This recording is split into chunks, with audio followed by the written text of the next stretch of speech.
Hey guys, Jonah here, back with a beer review, and it's the first one from this month's box, and it is actually this month's box. Nomadic Brewers. There's also some really interesting stuff about cider in there. However, um, in their infinite wisdom, they have not chosen this beer, and there are two beers, at least, from this brewer from the box, and no surprise because it's Büro, which is this one is Tyya, whatever, whatever the hell that means. And essentially, it's a lager. Um, and yeah, these guys, there you go, there's the Bureau Brewery, and it says Prost, do a lot of kind of German styles, but they are only available through Beer 52.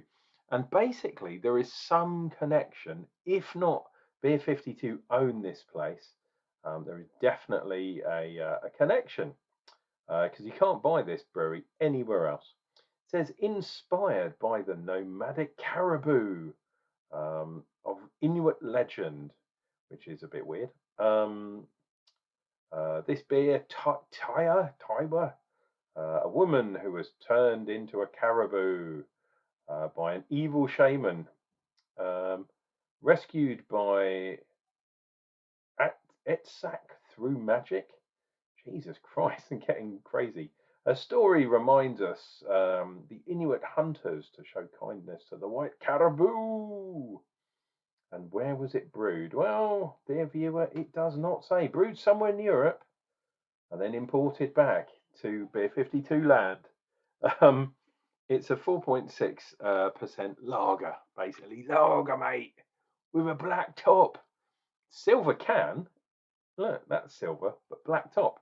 And of course, silver can means a silver bottom. And we know the hops in here are Hallertauer. In this case, it's Hallertauer Mitfrühe. Classic German hops. We've got some wheat malt in there. We've got Pilsen malt. We've got some caramel malt. So basically, it's a Pilsner. Um, yeah. Apart from, it's got the German hop. It's not SARS. We've got Mittelfrühe. Hallertauer Mittelfrühe. So yeah, basically German lager. I think I prefer the Bohemian Pils with the Czech hops in there. But yeah, what do I know? I am just a beer reviewer, and yeah, I actually quite like this style. Should it be a good one? Oh, let's do a quick thingy. Tyya. Boom. There we go. Over a finger's head. It's a little bit cloudy for me. It should be a lot clearer than that if it's proper uh, Pilsner style. I mean, it's not. You can see through it, but it is definitely opaque, which is not really on point for the style. So, yeah, sorry guys, you lose marks for that, I'm afraid. Is it a case of a nomadic brewery not lagering their lager for long enough? Which is what I said last time, if you remember. I think so.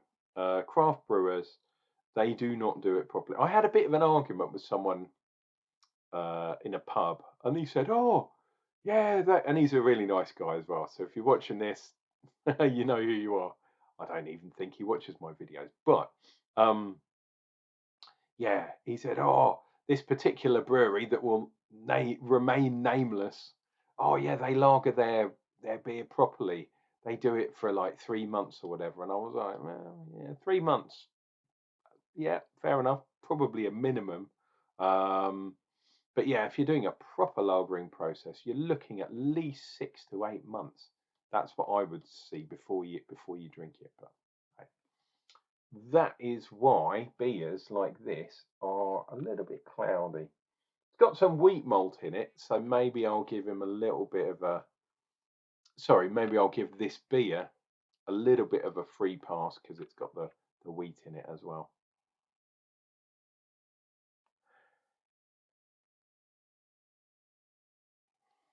Yeah, Mittelfrüh as a hop is interesting because it's a noble hop. It's been around for ages and ages, but it has a little bit of kind of pininess. Not as much as one of these really overly uh, uh, yeah, like Cascade or Centennial, or other ones are available. The sea hops, especially from America. But if my memory is correct, there is a link between Hallertauer and Cascade, I think, in the brewing. Sorry, in the hop program, the genetics. This cold is still with me, dear viewer. So yeah, that kind of piney, slightly kind of foresty thing, maybe that comes from the Hallertauer. Who knows? Anyway, let's dive in, dear viewer. If you're new to the channel, do all the relevant things, like, subscribe, all that kind of stuff. It really does help me out, so consider doing that now. And if you're local to the channel, leave me a message down below. What do you think about Hallertauer? Do you think it's a good hop? Do you not like it? Cheers and beers.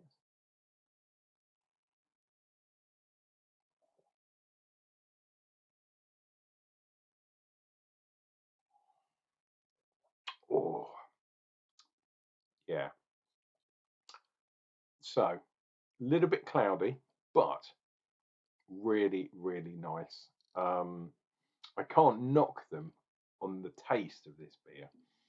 Really smooth lager. It's got that kind of creaminess running through it, which a lovely Bohemian lager would do. But the hops and the hopping slightly different. It's definitely a German style. Um, Whereas the Saaz hops are a little bit more clean, a little bit more crisp. But yeah, the malt bill in here is just spot on. Really, really nice. Lots of biscuit, lots of kind of cream. Oh, really good beer. I'm liking this. I'm liking this. Shame it's not more than 4.5. Well, 4.6, isn't it? I think. Yeah, 4.6% on this bad boy. But life is pretty damn good when you're drinking one of these.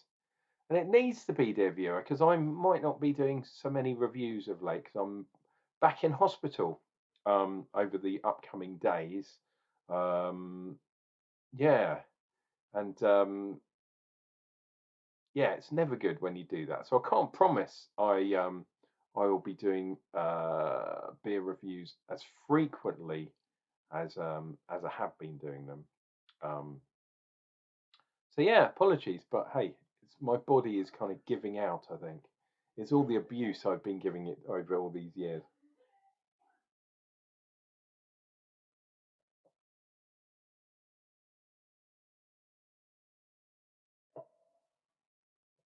Oh, yeah, somebody's done really well with this. Either it's their recipe or they've got a recipe from someone else. But yeah, when you have a nice lager, in my book anyway, um, it's it's hard to hide anything. And like I said, the cloudiness of the beer is the only real downside to this. Well, and the alcohol level. I prefer a little bit stronger beer, but the balance of the malts and the hops, spot on, absolutely spot on. Um,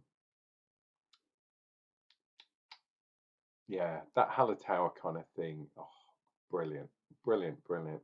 And creaminess and the biscuitiness of the malts. Wow, fantastic, Bruro, you have done well. And yeah, beer 52. If this is actually a beer 52 beer, is fantastic in my opinion. So you should really put your hands up and say, yes, this is our brewery. You could say about that a couple of breweries. They've definitely got an arrangement because you can, like I said, you can only buy these beers from Beer 52. These are never to be seen on draft or on cask in any pub anywhere. You can only get these, um, yeah, from Beer 52. Crazy.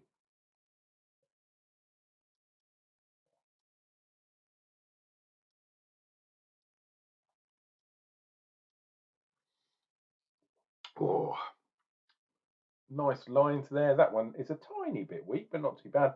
That one, I kind of shook the glass a little bit. And then that is a solid line.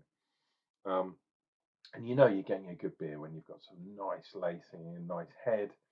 Got some weird kind of cave painting of some prehistoric animals, and there's a guy kind of throwing spears or pushing against a wall or something crazy like that. Welcome to Hopwatch, dear viewer. Sorry, Headwatch. Hopwatch? What am I talking about? It's like swap, posh watch, moonwatch. What the hell am I going on about? If you know, you know.